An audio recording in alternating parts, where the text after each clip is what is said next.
یہ بھی پاسبل ہو سکتا ہے کہ جس طرح ہم اپنے پروبس کو، روورز کو لاکھوں کلومیٹر دور ڈیپ اسپیس میں یا دوسرے پلینٹس پہ ریسرچ کے لیے بھیجتے ہیں، ویسے ہی ایلینز ارتھ پر ریسرچ کے لیے یا تو خود آتے ہوں یا اپنی ان مشینز کو بھیجتے ہوں۔ اگر ٹیمپریچر کی بات کو نظر انداز بھی کیا جائے تو اس کا پائلٹ کی آنکھوں کے سامنے 2 حصوں میں اسپلٹ ہو جانا، پھر اچانک آنکھوں سے اور تھرمل کیمرہ سے غائب ہو جانا اس بات کی نشانی ہے کہ یہ ضرور کوئی ایکسٹرا ٹیریسٹریل آبجیکٹ ہے۔ آپ کو یہ بھی بتاتے چلیں کہ یو ایف او کو اسپلٹ ہوتے صرف ایک بار ہی نہیں دیکھا گیا۔ 4 جولائی 2015 کو امریکن انڈیپینڈنس کے موقع پر ایک شخص اپنے کورٹ یارڈ میں بیٹھ کر فیملی کے ساتھ باربیکیو انجوائے کر رہا تھا۔ کیونکہ انڈیپینڈنس کے موقع پر فائر ورکس کا ہونا ایک بہت ہی کامن بات ہے، اسی وجہ سے اس کی نظریں بھی آسمان پر ٹکی تھیں۔ اچانک اس نے کیا دیکھا کہ چمکتی ہوئی ایک چیز آسمان پر بہت آہستہ آہستہ چل رہی ہے۔ پورے 6 منٹوں کے بعد اس ان آئیڈینٹیفائڈ آبجیکٹ نے اپنے آپ کو 2 حصوں میں اسپلٹ کر دیا۔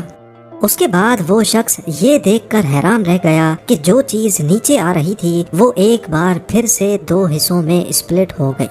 آبجیکٹ جو 8 منٹوں کے اندر 3 حصوں میں بٹا تھا، اس کے بعد وہ اس شخص کی آنکھوں سے ہمیشہ کے لیے اوجھل ہو گیا۔ یہ ویڈیو لے کر وہ قریبی ملٹری بیس اور ویدر ڈپارٹمنٹ بھی گیا، لیکن کسی کے پاس بھی اس آبجیکٹ کے بارے میں کوئی انفارمیشن نہیں تھی۔ ویڈیو جب فورینسک ایکسپرٹس کے ہاتھ لگی تو انہوں نے اس کی جانچ کی۔ ویڈیو میں کسی قسم کی بھی ایڈیٹنگ نہیں ثابت ہو سکی۔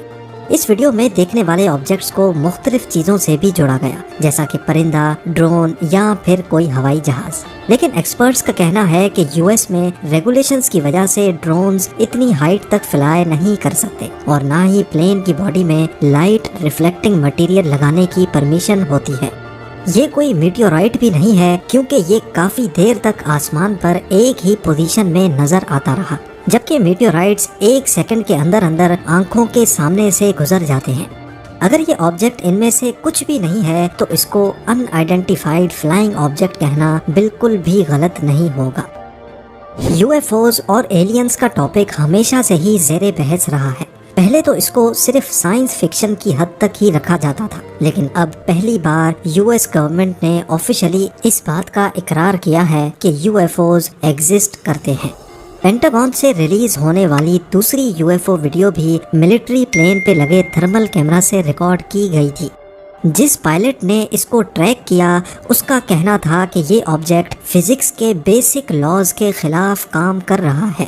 یہ راؤنڈ شیپ کا آبجیکٹ دوسروں کے مقابلے میں کافی اونچائی پر تھا اور یہ 120 ناٹ ونڈ سپیڈ کے خلاف جا رہا تھا۔ اس نے دوران پرواز کئی بار اپنی پوزیشن بھی بدلی، کبھی وہ ٹلٹ ہو جاتا تو کبھی روٹیٹ کرنے لگتا۔ انویسٹیگیشن اور ویڈیو فورینسک کے دوران ایکسپرٹس اس آبجیکٹ کو کسی بھی ایسی چیز سے نہیں جوڑ سکے جو ارتھ پر پائی جاتی ہو، اسی وجہ سے اس کو بھی یو ایف او ڈکلیئر کر دیا گیا۔ جہاں یو ایف اوز کی بات آتی ہے وہاں ایلینز کا ذکر نہ ہو، ایسا کیسے ممکن ہے؟ ناسا نے کئی ایسے ایکزو پلینٹس ڈھونڈے ہیں جہاں زندگی پانے کے اثرات ملے ہیں، لیکن یہ ضروری بھی نہیں ہے کہ جن کو ہم ایلینز کہتے ہیں ان کے ہماری طرح کے فیچرز بھی ہوں اور ان کو زندہ رہنے کے لیے ہماری طرح آکسیجن اور پانی کی ضرورت ہو۔ ایک تھیوری یہ بھی ہے کہ جس طرح ارتھ پر زندگی پانی اور آکسیجن کی وجہ سے چلتی ہے، ہو سکتا ہے کہ ایلینز کی باڈی آکسیجن کے علاوہ کسی اور گیس کے حساب سے بنی ہو۔ پودے اور درخت اس تھیوری کی ایک کلاسک ایگزامپل ہیں۔ ان کو زندہ رہنے کے لیے پانی اور آکسیجن کے ساتھ ساتھ کاربن ڈائی آکسائڈ کی ضرورت بھی ہوتی ہے۔ وہ کاربن ڈائی آکسائڈ جو ہم انسانوں کے لیے ایک خطرناک گیس ہے۔ پلانٹس کاربن ڈائی آکسائڈ کو سورج کی روشنی کی مدد سے کاربوہائیڈریٹس یعنی انرجی میں کنورٹ کرتے ہیں۔ اب جب ہمارے سامنے ہی پلانٹس کی ایک کلاسک ایگزامپل موجود ہے تو کیا ایسا ممکن نہیں ہو سکتا کہ کسی ایسے پلینٹ پہ جو ہماری نظر سے تو زندگی کے قابل نہیں لیکن اصل میں وہاں کا اپنا ہی ایکو سسٹم ہو جس میں طرح طرح کی مخلوق بستی ہوں؟ آپ کی اس بارے میں کیا رائے ہے مجھے کامنٹ سیکشن میں ضرور بتائیے گا۔ امید یہ ویڈیو بھی آپ لوگ بھرپور لائک اور شیئر کریں گے۔ ملتے ہیں اگلی شاندار ویڈیو میں۔